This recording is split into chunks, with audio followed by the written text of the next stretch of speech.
Podcast Sports, the number one independent sports voice of the Philippines. All right, early in the morning, and I had a conversation right now with Homer Saison because we have a breaking news. I need to clarify this. Gusto kong malaman ng katotohanan. Homer Saison, napanood ko, nabasa ko sa Spin yung balita kay Kai Soto. At nakita ko rin yung comment ni Kai Soto. Homer, magandang gabi sa iyo dyan. Ano ba ang katotohanan? At ano ba talaga, maglalaro ba talaga si Kai Soto sa, sa Gilas o hindi? Hindi, for this, at least for this upcoming window, which is July 3 and July 6 against New Zealand and Australia. Hindi siya pwede And then, sa tingin ko naman, ang reaction ni Kai was pinangunahan na naman. Which means to say, nauna lang tayo, tapos hindi naman niya dininay. Hindi naman dinabing fake news. And ito kasi yun, Pao. With big players like Kai Soto, when I mean big, hindi yung malaki na 7 feet, may brand na talaga. So what happens is, they either, just like his wedding, di ba? Nobody knew about his wedding, they want to release it. Tapos yung kampo niya, his handlers also don't want, ang gusto nila sila mag-release because they can control the narrative and say whatever they want to say. Of course. Unfortunately for Kai, he is also a news item. It's a big headline. So, you cannot tell the news kasi to say na i-hold mo yan ha kasi pag malaking balita kasi may competition. If I found out about that story, as big as that story, and I withhold it, it will be malpractice on my part. Kasi maunahan tayo ng iba. News is still a business. Kaya nilabas ko and then I can confirm na hindi siya lalaro. And then again, when you look at stories, you have always to consider the source.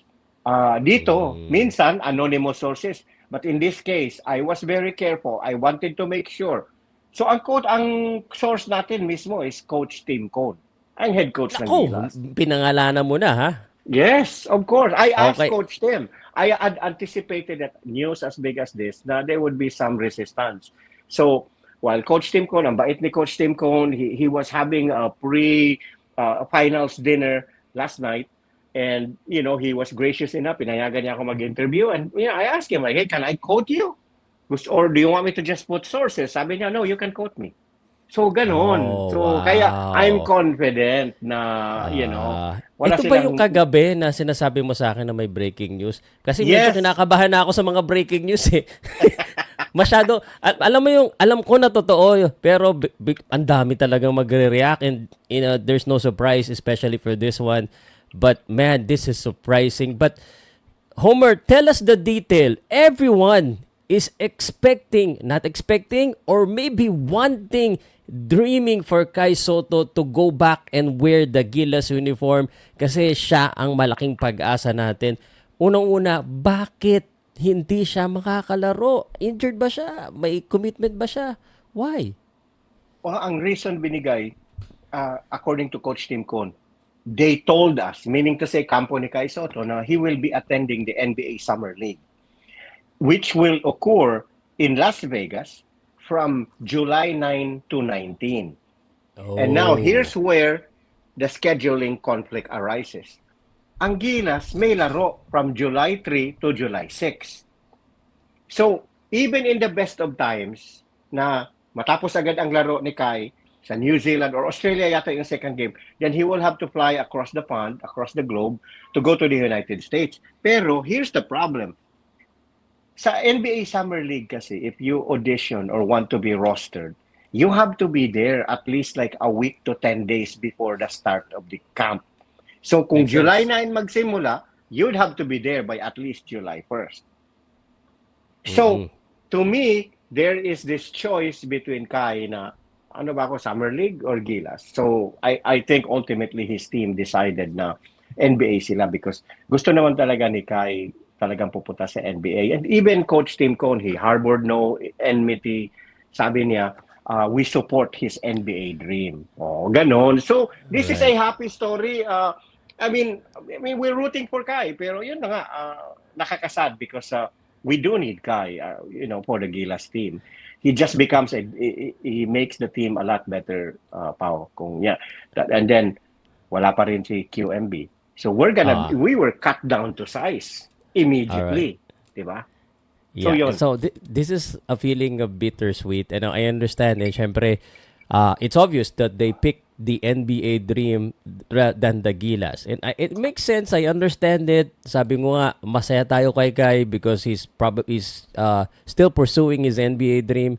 But maraming malulungkot na na Gilas Pilipinas fans na siya na pa naman ang pag-asa. So no injury whatsoever. It's just basically a priority decision. Hindi talaga pwede rin kasi sa timeline eh. So QMB, you just mentioned, wala. Ang Back natitirang back surgery naman, ayun, wala talaga, no? Surgery siya. Yes, he had just had it. He just went under the knife in Japan after the season had ended. Sa B-League. Oh, and okay, since you mentioned that back surgery, how long is he gonna be out? It depends. I already reached out to his agent, si Tad Seidel. Hindi pa sumagot, but normally they don't disclose that kasi may HIPAA, privacy rules, di ba? So, course. Pero Homer Sison to eh. Nalalaman ni Homer Sison lahat. But, hindi pa sumagot. And to me, it would be pointless naman to pursue eh. Kasi the windows are July and August and there is no way QMB is able to play. Back surgery yan eh. It's not, there's no such thing as minor surgery. That's an oxymoron. So, lalo na dito sa likod. Lalo na sa what likod. is the approximate timeline from your not I just think to go back to Gilas but to go back to basketball? Based on my experience, it has to be at least 6 months. So sinadya ng team ni QMB sa Japan na, hey, listen, the next season doesn't start until September next year. So you do the surgery now, it will give us close to 10 months before we go again, and then your back will be okay. So ganun ang nakita ko sa nangyari dito. Okay. And I want to go back. I just remember this. You confirmed to Coach Tim Cone, and it seems like a legitimate news. Hindi dinanay ni Kai Soto.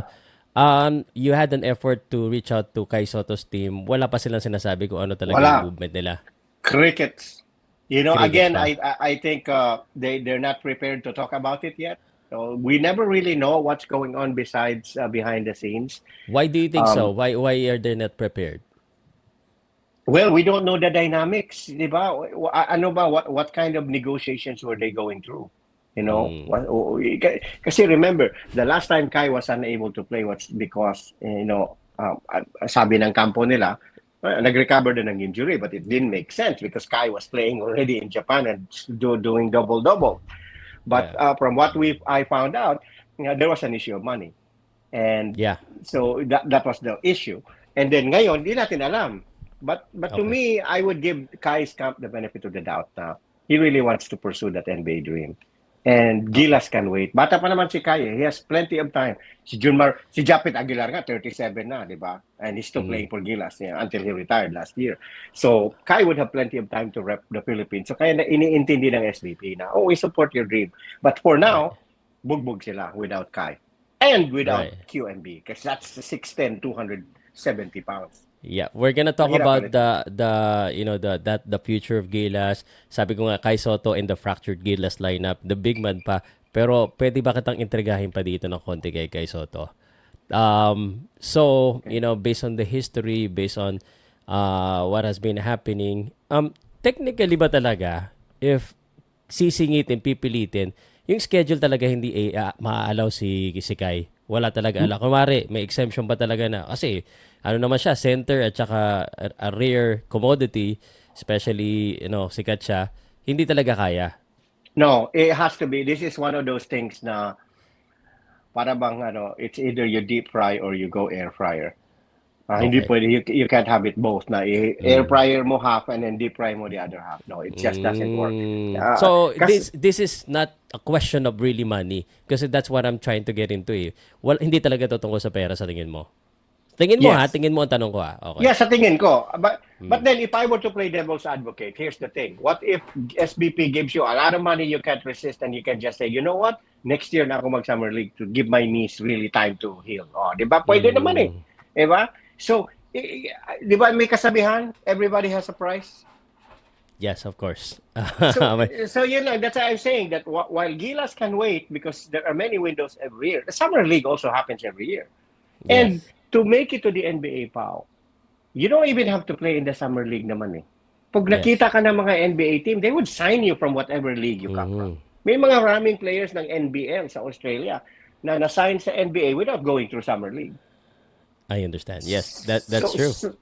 So yun lang. So that's what I'm attempting to find out in the course of the next few days. Alam mo naman, Pauka Sports talaga, we dig like a excavator.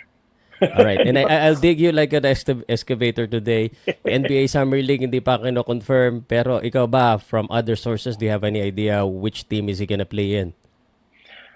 According to my sources, di ko pa nilabas sa spin to, pero may You can bulong answer ba- it or not, ah. I Yes, mean, with yes, respect to yes, spin. Yeah, It's it's okay.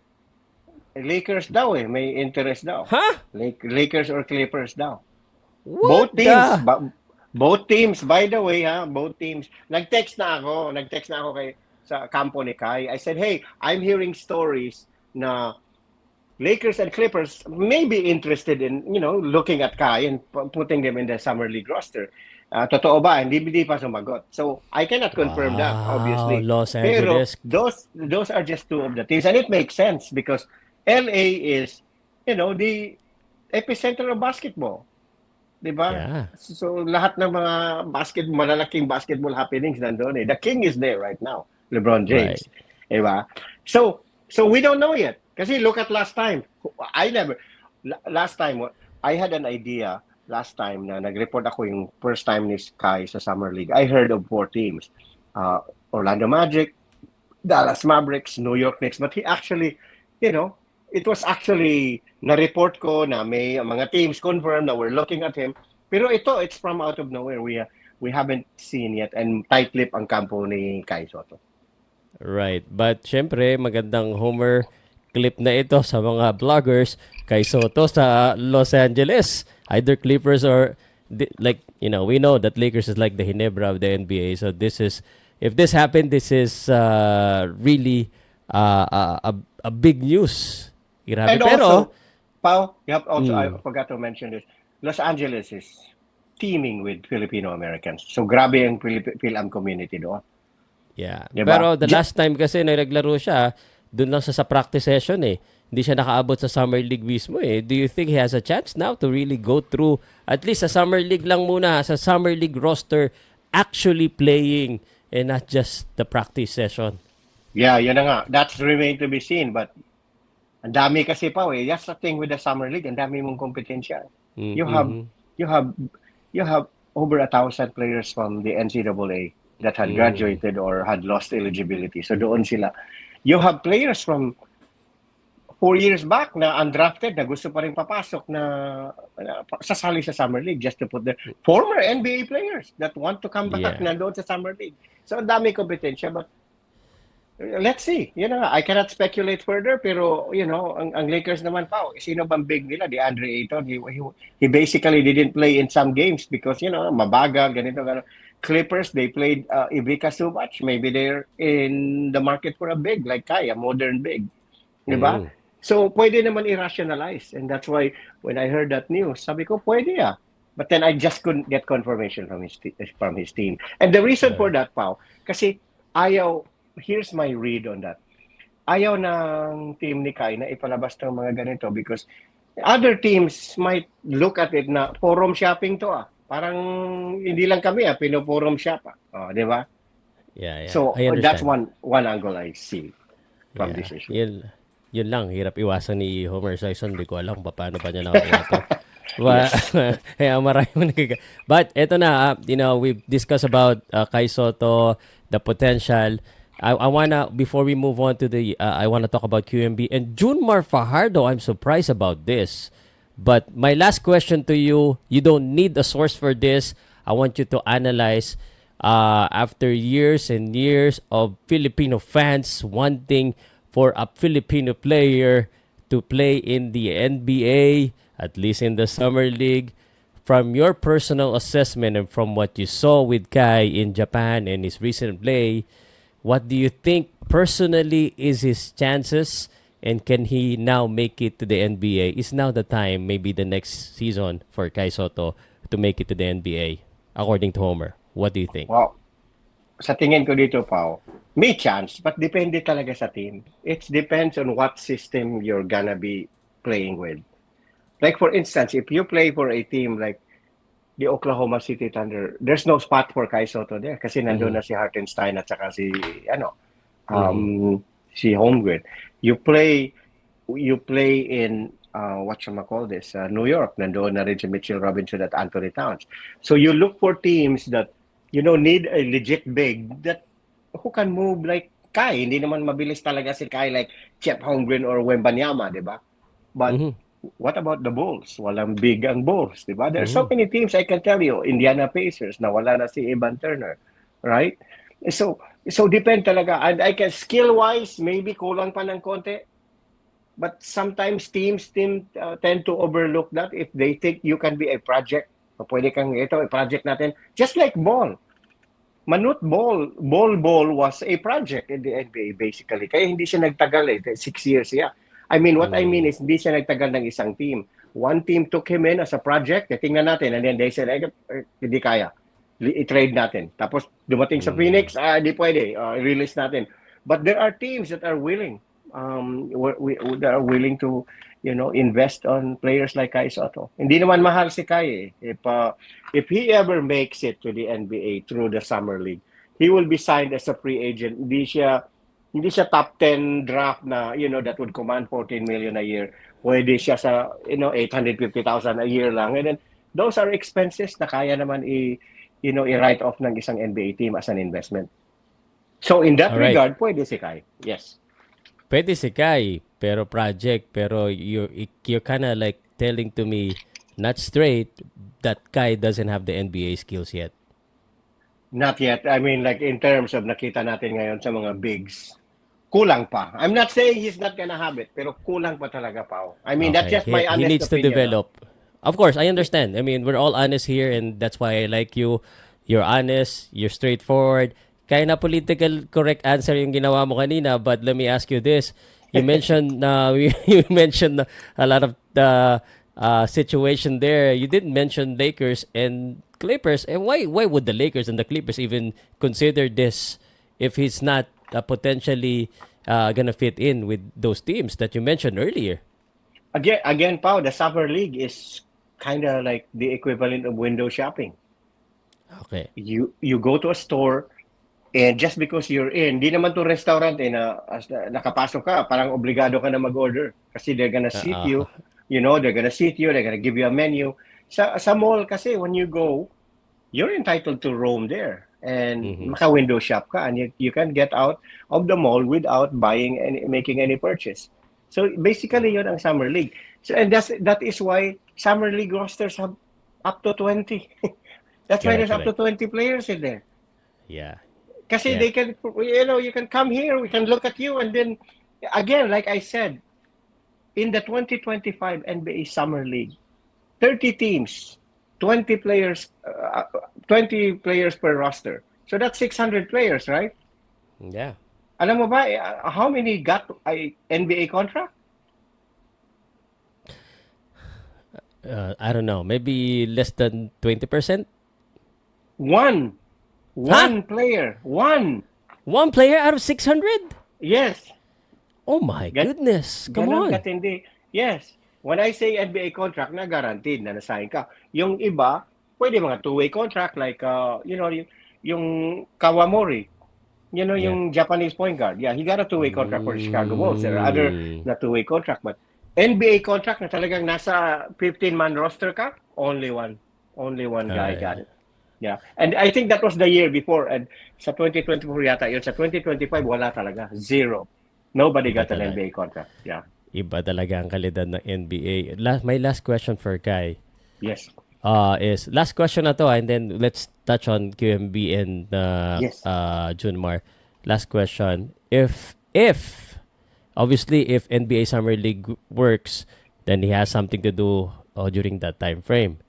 But after Kai Soto with no contract sa Japan, where is Kai going if not the NBA? Well, for all we know, baka may contract na yan si Kai. But some contract, just like his previous contracts kasi, Pao, meron siyang NBA out clause eh. Mm-mm. So teams, I'm not surprised na mayroong contract na si Kai ngayon. And then, he tells the team na, okay, September pa magsimula yung natin, season. So right now, I'm gonna pursue my NBA career. So that's not an issue because yun na nga, Japan B-League starts in September. Mhm. Summer League is July 19 matapos. So you still have the whole month of August to come to your team and enter training camp for the Summer League, for the Japan B-League. So whatever happens kay Kai is not just gonna go to the Summer League without a contract. May contract na yan, whether it's NBL, whether he decides to go to the NCAA, or whether he goes back to Japan. Meron na yan. I think remember. And you don't know yet if it's Japan or Australia, kumbaga. Yeah, we don't know you that. are certain that he has a landing spot. Yes, he will not be unemployed. Whatever happens at the Summer League, he will not be unemployed. He's too good. Oh, okay. Too good for the Asian level, Yes, not yet for correct. the NBA. No, not So, yet. ibig sabihin nito, he's too good for the PBA to hindi mo nakikita na maglaro siya sa PBA. No chance. No. When Kai is 40 years old and got nothing better to do, he'll probably go to the PBA as a last Oh, resort. come on. Sobra naman yung 40 years old. Why would he? Why? Sa PBA, okay, Kai right na. now, according to my sources, Kai is making $60,000 a month sa Japan. Yeah. Sa PBA, alam mo ba magkanong max ng PBA, Pao? $500,000? 420,000 pesos. Yeah, $500,000. Tapos may But- mga perks and bonuses contingent on the success of your playoff team, playoffs ng team nyo. So, ang mga malalaking sahod dyan talaga sa PBA, like Junmar Fajardo is over $1 million, tapos yung iba, yun ang mga tinatawag na Scottie Thompson level, yung mga naka 800 na according to my sources. Scottie Thompson, si Pwede naman ito mag 1 million plus eh. Kasi alam naman natin na he would make a big difference sa PBA. The last time I saw a big guy na na-injured lang, import nga lang, iba yung nangyari sa PBA. Kai Soto would do that. Can there be a consideration sa tingin mo for Kai? Pwede, pero again, like I said, why would you go to a league that would pay yung 1 million nga pa, pwede, pero ang max lang is 420. So, the 520 has to come from bonuses and perks na contingent of whether ma-playoffs yung team mo. Palagi kayo ma-champion like Ginebra. Diba? Meaning to say, the other stuff is not necessarily guaranteed. Yeah, yes. Diba? Magkano nga impes yung kinisweldo ni Kai para mag-make sense sa mga tao? Per month? Magkano approximately? $60,000 times 60. So, that's what? 3.6 million? Okay. Kasi $10,000 is 600 eh. Times 6, 36. So, 3.6 million pesos a month. 3.7 ngayon. 3.7, yes. Yeah. Per month. Diba? Oh my gosh. Ang layo. 30% lang. Oo, ang layo. And then you have to factor in other things, Pao. Alam mo ba sa Japan, Asian import quotas, meron silang libreng condominium. Meron silang libreng sasakyan, 24 hours, may driver. Tapos libre pagkain on the kasi I wrote a feature on Kiefer Rabena. And I found this out with Kiefer Rabena, with Dwight Ramos and others writers other players sa Japan that I have featured. So part 'yun, standard SOP 'yun sa mga Asian imports, libre apartment, condo, libre sasakyan, tapos libre pa pagkain sa mga restaurant na nagsusponsor ng team. So basically, yung pera mo doon pa, wala kang gastos. Wow. Well, If you're a introvert, like, hindi ka mahilig lalabas, ay, pera mo, walang aksaya. I understand. But now that he has a family, there's no place like home. Yes, I know. But Yun lang, pera lang talaga ako. I know, kasi may asawa na si Kai, right? Oh, Pwede naman niya syempre. dalhin ang asawa niya eh. Yun lang. Diba? Pero Pwede syempre, naman iba niya- pa rin yung kasama mo yung buong pamilya mo, buong angkan mo. But siguro May isang player nga na ang girlfriend palaging bumibisita doon eh. Oh, 'di ba? Girlfriend pa 'yon, di pa 'yan asawa. Oh, 'di ba? Pwede sarap naman eh. naman. Pwede naman. They are allowed to bring in family sa condo. Wala namang pakialam ang team eh. Oh, we gave that condo to you. You bring whoever you want. Basta makakuha lang ng visa. Wala na kaming sa visa kasi mahirap ang visa sa Japan. Ikaw lang may visa na madalian pa eh. Kasi dami mong connection sa mga boxing promoter sa Japan eh. Di naman. Anyway, tama ka talaga kahit kailan talaga. Pati yung usapan kay Soto, isang topic lang, 20 minutes nga. So I wanna move on if you don't mind. Yes. Napag-usapan natin, no, wala masyadong side story, pero talaga ang sarap. Hindi maiwasan, boss eh. Alright.